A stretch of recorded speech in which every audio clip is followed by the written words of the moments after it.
Hi, this is Prios. Today I wanted to show you how you can develop best if you want to become a better poker player. This video is supposed to give you an overview over your options and how you can use them best. There also is no way that fits everyone. You have to find the way that fits your needs best. There are many sources you can learn from. First one is articles. You can learn the basics from free content on the internet. You will find good content on topics like starting hands and outs and odds easily via Google search or on well-known poker websites. Even some advanced content can be gained for free. There are many poker forums out there, for example 2+2. Unfortunately, you don't get much input there nowadays, as everybody is paranoid about giving away any sort of knowledge. Nevertheless, from time to time, someone good will make super good comments on problems you are struggling with. A few years ago, people also weren't that reluctant to give away info. That's why you can find some good input in older posts, for example on 2+2, where someone put in a lot of work analyzing how suited connectors do after calling a 3-bet in No Limit Hold'em. I also think you will get better advice on forums like Run It Once or from another producer of paid video content, as their coaches look over the hands as well and comment as a service for the paying customers. Videos and streams are another great source of content. You even get some great input for free. A lot of good poker players stream on a regular basis and have some YouTube content as well. You can also go to a paid service, for example Run It Once, where you can see great players explain their thoughts. On Run It Once, this will be Phil Garfond as main character. Coachings are another way to improve your game. This means that you pay a better player than yourself to get to a new level.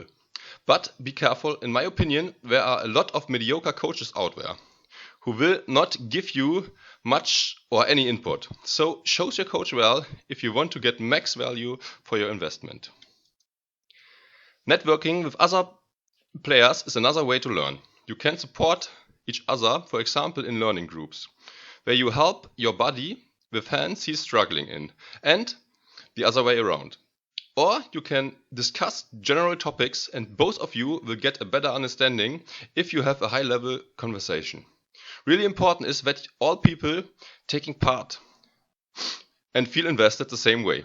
And no one is holding back infos or is just consuming without contributing anything. Also important is that the players have to be on approximately the same skill level, because a beginner will not be able to contribute anything to an expert. You can also read books in order to improve your poker skills. I cannot recommend any books as I read almost none. And the two I read weren't helpful at all. But I have to say that I was on a high level already as I read the books. So books might be a good support in the learning process for beginners or intermediates.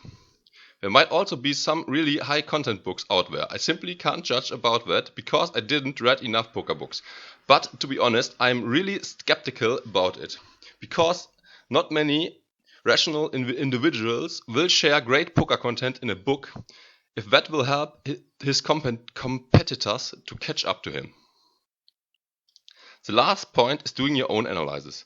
This is the most important source of edge gaining if you get beyond a certain level, in my eyes. If you reach a really high level, there are not many people out there who can still teach you something. And this guy most likely will not share the best secrets to you. So you have to do your own research in order to unfold your full potential. Let's talk about other things to consider after choosing your sources of input. So let's talk about paid service versus free content. The fundamentals definitely can be learned for free. I'm talking about starting hand requirements, the understanding of position and outs and odds, for example. At some point of your career, you will reach a plateau where it's hard to get further above. Now a paid service might help to get up further in skill level. it is also important to learn how to learn. The skill set of a poker player is like a puzzle, consistent of many parts, and it is important to add as many pieces together as possible. So learning all the concepts that are needed is important. But not only getting all the parts matter, but also the sequence in that you learn them. It doesn't make sense to learn an expert concept if you haven't fully mastered the basic concepts or the intermediate concepts yet.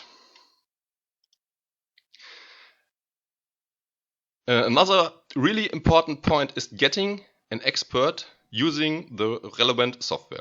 I'm talking about Hold'em Manager or Poker Tracker, for example. I'm also a big advocate of solvers, like for example PO Solver and Card Runners EV for Hold'em, and Pro Poker Tools, Odds Oracle, and Poker Juice for Omaha. Okay, it's also crucial to find a good division of your time between time spent at the tables and time spent with theoretical practice. The less you know about a topic, the more time you should spend studying. And if you are an expert at a certain level, less learning is required, and you can invest more of your time in playing. You also have to decide if you want to figure most or everything out on your own, or if you want to get a bit or a lot of paid help from others. I personally think that figuring stuff out on your own is often the way to go, but in some cases it makes sense to pay for someone's expertise. For example, you might never have used Pro Poker Tools and you also struggle hard getting used to the syntax. You now could try to learn it by your own. This might cause costly mistakes and or might take you a really long time. If you think hiring an expert will make things a lot easier to understand, you will save a lot of time you would have to spend figuring out stuff. So it might be a win-win situation for both of you. Let's say you would spend 10 hours figuring it out on your own, and only 1 hour if a good, competent coach is explaining it to you. The coach charges $100 and you have an hourly of $25. You know, both win if he gets engaged, as you spend 1 hour with PPT and you have to pay $100 for it. Afterwards, you can spend 9 hours playing poker with expected earnings of $225, making this a better deal than figuring it out on your own. Another case when paid service might help a lot is if you reach a plateau in your learning process and you cannot ascend further without help from other people. Who might contribute a concept or another approach to push you further up in skill level. This was it for today. Thanks for watching. I hope you liked the video. If that's the case, please give me your support by liking and subscribing. Take care.